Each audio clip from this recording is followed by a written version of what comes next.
Mas Oromoo tokko hin jira maal qeerransi maatu jennaan gogaa isaatiif uummanni arsiillee gogama kanaaf kan itti duulamee godhe garuu humna ofiitillee gargaarsa rabbiitillee uummanni Oromootis Arsiitis irraa hafee har'a of duuba deebi'ee haala siidaa ittiin ijaarratee of duuba deebi'ee seenaa ittiin himatu irra gahee jira jechuudha. Oromoon meeshaa ammayyaatii fi gantoota isa keessaatiin mo'ame malee gootummaadhaan caalamee akka hin taane Jawaar dubbatee jira.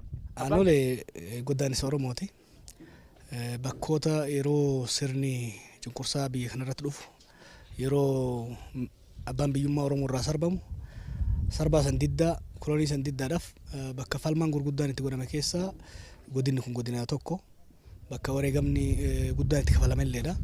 Asitti namni kan beekuu qabu kan hedduu godaannisa Oromoo ta'e lolarratti namni waan dhumeef miti. Otoo namni lolarratti bakka baay'ee dhume namni keenya. Garuu lolarratti nama asii kana jila jaamee yaamameet biyyi nagaa ardaan nagaa jeetu uummanni ardaa jilaatti dhufeet uummata nagaan dhufe siviiliyan irratti yakki sukanneessaa sun kan hojjetame ilmi Oromoo intalti Oromoo maqaan ola jedhu beeyne waan jirtu natti fakkaatu kun immoo kan ta'u godaannisa yakka sodaattuun hojjetteedha. Lola irratti wal ajjeesuun lola irratti wal mo'achuun lola irratti namni baay'een dhumuun waan nama wanni godhuu miti. Garuu uummata nagayaaf yaamame bifa saniin yakka irratti hojjetame sun godaannisa irraa uummata irratti dabale. Kanaaf dhimmi isaa waggaa ka'u nama keenya kan baay'ee gaddisiisuu fi dallansiisuuf siidaan kunis kan yaadaan ijaarame sababa kanaaf jechuudha. Tokkoffaa akka iddoo lolaa akka hin taanetti namni hubachuu danda'u qaba. Iddoo lolaati kuni iddoo nagayaati ardaa nagaa irratti namni kan ajjeefame kan miidhaan guddaa irra gahe. Lammaffaa immoo naannoon kun bakka falmaan guddaa itti godhame waggaa 6 ol qabsoo guddaa irratti godhame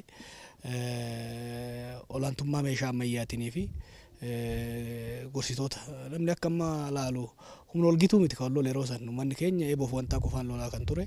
Humni Minilik immoo qawwee yeroo sanitti humna 3 irraa fudhata ture. Warra Faransaay irraa fudhata, Ingiliz irraa fudhata, Xaaliyaan irraa fudhata. Kanatti fayyadameeti duula guddaa kan godhe.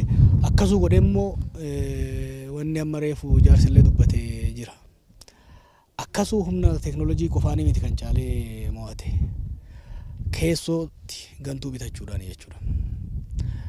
Yeroo hundaa'u humnaan takka gootummaan caalamnee osoo hin ta'in gantuu nu keessaa bahutu qaawwa nutti galchee qilleensa nutti galchee nu moosise sunis waan yaadatamuu qabu. Kanaaf yakki asitti hojjetame gumaa nuu kafalaa jechaa hin jiru Arsiin Oromoon gumaa nuu kafalaa jechaa hin jiru. Garuu madaan teenya godaannisni keenya yaadatamuu qaba. Nu yaadatamuu qaba. Ilmaan keenya nu yaadachuu qabdanii kan jedhudha. Kun egaa wanni kun jiraachuun dhaloonni dhufu waan keessa dabarre bakka irra geenye kana lafatti akka hin ta'in lafeen akkas geenye ol yaadachuudhaan fayyada. Warri sirna naftanyaa fi Minilik leellisan seenaan Aanolee fi Calanqoo duguuggaan sanyii Minilik uummata Oromoo fi kibba Itoophiyaa kana irratti raawwate seenaa sobaatii Minilik biyya ijaaruuf lolee jedhu. Minilik impaayera ijaaruudhaaf lole kun shakkiin qabu. Sirni impaayera ijaaruu san keessatti sablammoota biyya isaanii weeraruudhaaf itti socho'e akka malee duguuge. Nullee lakkoofsaan guddaaf irraa hafne gara kibbaa kana yoo ta'e saboonni lakkoofsi isaanii parsantii 10tti gadi hir'atee jira jechuudha. Kanaaf duguuggaa sanyii hamaadha godhe. Weerara isaatiin Itoophiyaa ammaa tana ijaare haa taatu ijaaruu san qofa miti kan hubatamuu qabu. Hojii sirna koloniitiin biyya kana ijaaruu keessatti miidhaan uummata irra gahe ajjeechaan duguuggaan sanyii uummata irra gahe fakkeenya yeroo gara kibbaa deemu beektaa amma akka waan Oromoo qofa himatutti nama Raashiyaa tokko ture Bulaatooviich kan jedhamu keessa wajjin deeme gara kibbaa waa hunda galmeessee lafa kaa'ee jira. Arsii kanas waggaa dhufu warri wajjin ture beektaa. Kanaaf yakka inni hojjete sanii fi waan gaarii inni hojjete jedhan san wal bira madaalchisanii ilaaluu danda'uu qaban. Yakka warri irratti hojjetame sun immoo madaa qaban. Madaan isaanii sun hubatamuufii qaba jechuudha. Madaan isaanii sun hubannaa keessa galuufii danda'uudha qaba jechuudha. Akka silaa biyya biraatitti gumaadhu argamuu qaba. Ripareeshiniidha barbaachisa ture. Kompenseeshiniitu barbaachisa ture. Kuni Oromoon amma kana gaafataa hin jiru. Haa ta'u garuu madaa keenya irratti qoosuun fudhatama hin qabu.